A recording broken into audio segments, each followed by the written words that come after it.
Hi everyone. Well, there's certainly been a number of developments within the property sector since we last communicated.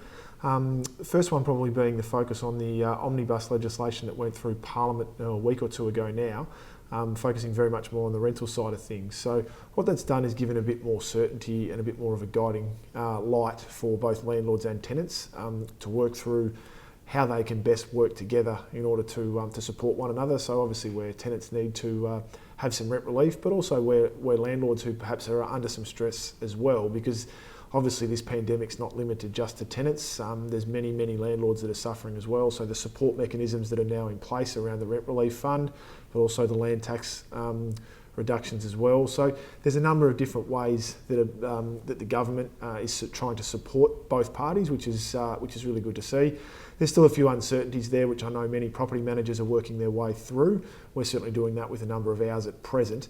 We're also putting together a two-part webinar series, which will hopefully give some guidance as well. So keep an eye out for that on both social media and through our mail outs as well. Now, the second side of things is the changes to the actual sales and rental inspection and auction process. So as of Wednesday morning this week, we can now have open for inspections and attend with up to 10 people in a property at a time from an OFI perspective, plus agents as well. And then from an auction perspective, we can have 10 attendees plus agents and vendors as well. So I'm not expecting this to lead to an avalanche of properties coming onto the market, but what it will do is allow perhaps those that are already going down the sale path and have committed to that process, or perhaps those that really need to sell and are looking for some light at the end of the tunnel. It just gives some options. So it's now allowing people to have a different method of sale to consider. The other thing to continuously bear in mind though is that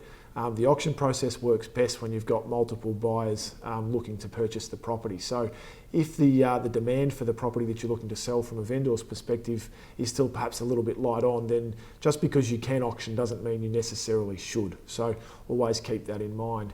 The thing that everyone though is keeping very much a close eye on is the September-October period, when perhaps there won't be quite as much support from the government and the banks will start to wind things back as well. So then that's when the market will need to stand on its own 2 feet. So certainly something to keep a very close eye on as time progresses. Take care of yourselves and your families and friends, and look forward to speaking to you soon. Thank you.